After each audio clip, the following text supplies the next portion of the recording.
Hello and welcome back to another video. Today I'm going to do my February, what I read in February. I just wanted to apologize also that I didn't do my read aloud last Friday. I will try to get to it this Friday, but for now, you may have this video where I discuss the books that I read in the month of February. So yeah, without further ado, let me get started when I go find the first book. So first, I'm going to continue on with the Josefina American Girl books. I read books 3 and 4. Number 3 was what is it called? Josefina's Surprise, and that is the Christmas story. Once again, it continues on with the theme of grief. As the first 2 books did, and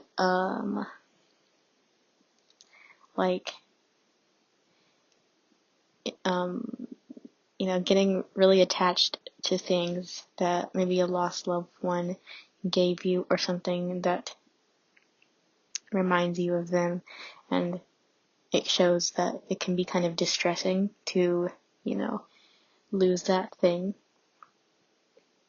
because I've experienced grief in my life and I can definitely relate to that.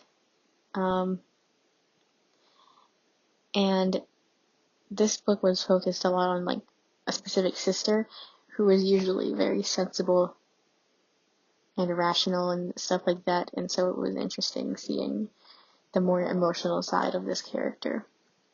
And also it was a nice Christmas time story. I enjoy the Christmas American Girl books, or at least the ones that I've read. I find it very interesting to see how the holiday season is celebrated throughout history and throughout different cultures as well. And then book 4 was Happy Birthday, Josefina. It is her birthday. This one wasn't focused on so much on grief as the previous 3 books.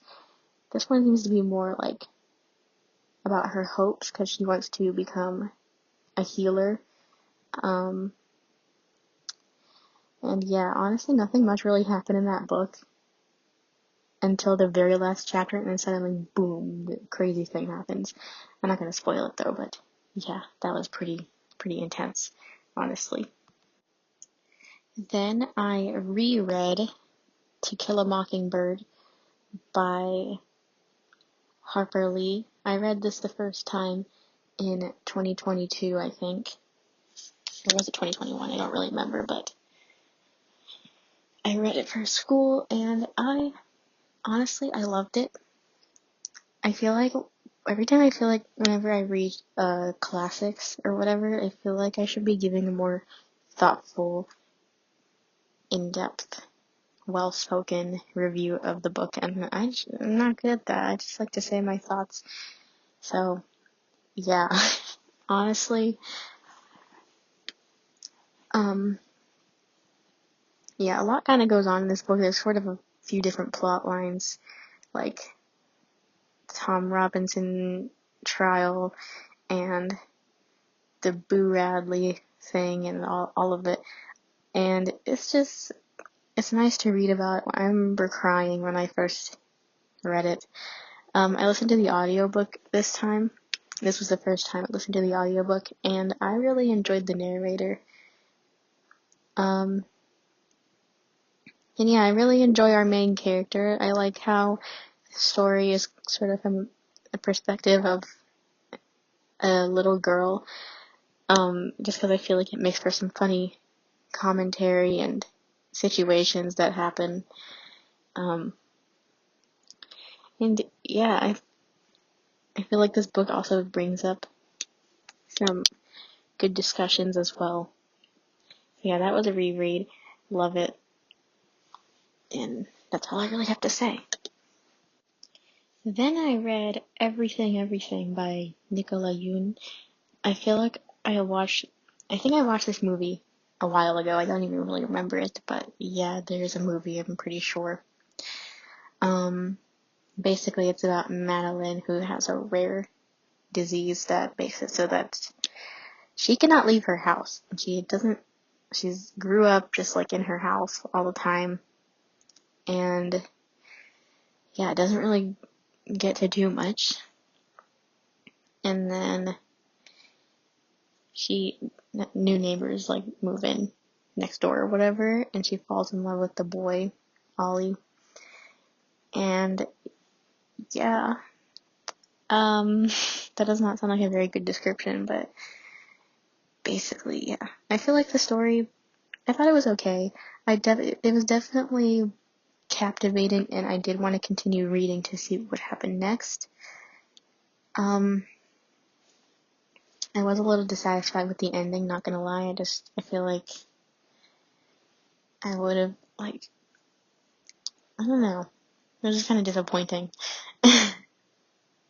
um, but it is interesting because this book does show some of the interesting ways in which grief and trauma can affect a person. So yeah, I think I rated that one like 3 stars. It was fine. Then continuing on with the Princess Diaries series by Meg Cabot, I read book 4, Princess in Waiting. This was when the narrator changed.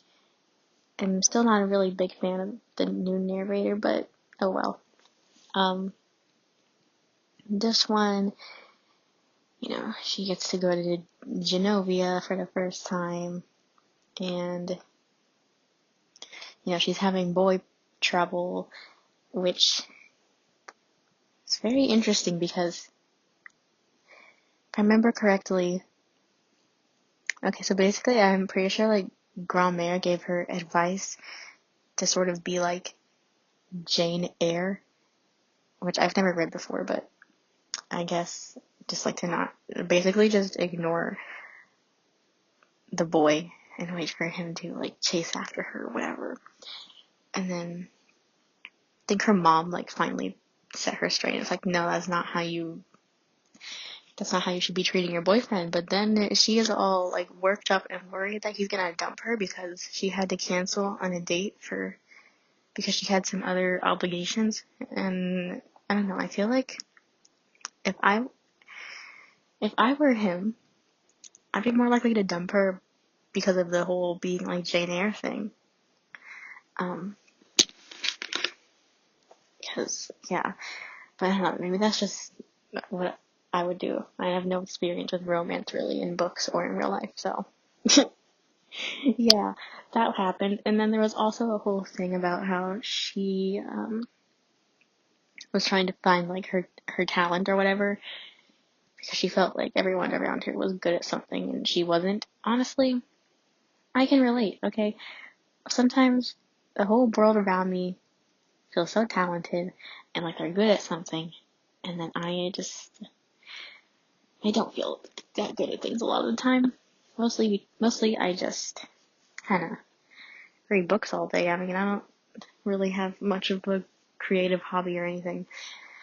So, could relate. Overall, it was an okay read.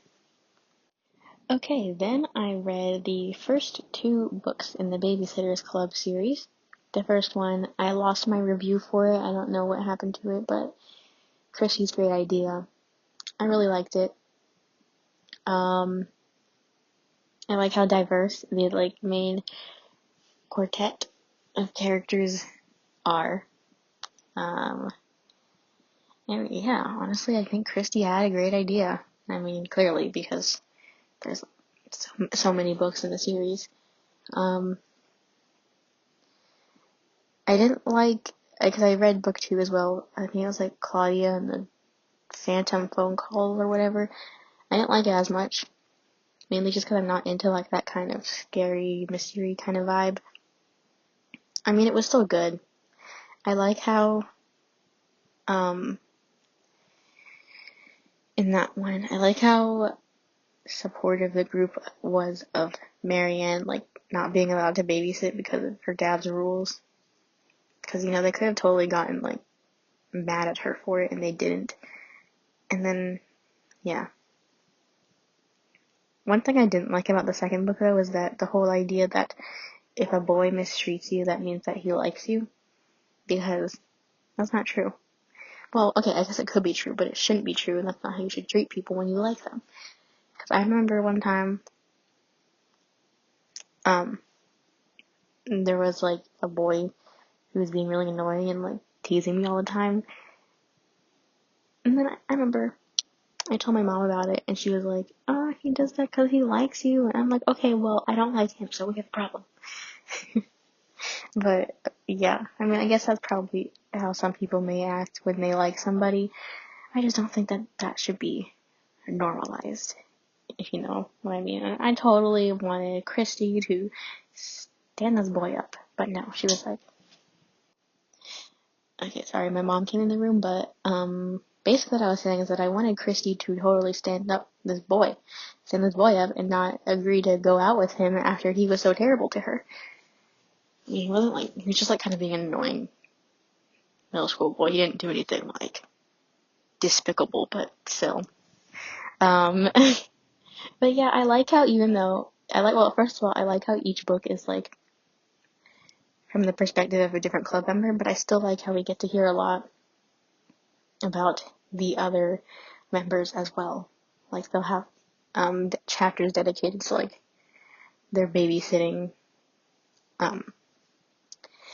endeavors or whatever. And I also like how like a lot of family issues that are in these books. I think it's interesting. And yeah, so far, really enjoying this series, and I hope to continue on with it. Then I continued with the Anne books by Lucy Maud Montgomery. I read Anne of the Island, which I did not enjoy as much as Anne of Green Gables or Anne of Avonlea, but I still really did like it. This is all about Anne's college life and stuff. We were introduced to a couple new characters, mainly a character called Phil, who I can't tell how I feel about yet. I think I like her. But yeah, I enjoyed the theme in this book of like changing friendships and like relationships in general. How as you get older, your friends may kind of, they go their separate paths, and it's really sad sometimes, but it's just what happens. Like particularly with Anne and Diana, they're still friends, but they're just kind of going their separate ways. They don't get to see each other very often anymore. And yeah, I can relate, even though it's not like my friends are like going off to college or getting married and having children, but like, sometimes these things just happen where, life happens and friends kind of go away, and it's really sad and depressing sometimes. So yeah, I thought that was very interesting about this book, and was not a fan of what they tried to do to Rusty the cat. I mean, I'm glad it didn't work, but still, not funny. But yeah, overall, really enjoyable read. I liked reading about Anne's college days. And yeah, still can't tell how I feel about Anne and Gilbert, but I want them to be happy. He's just not very interesting. Then I read a bit of a different book from my usual genres. I read The Moonlight Child by Karen McQuestion. And this is like supposed to be a thriller and a mystery, which are two genres that I had never really ever read before that much.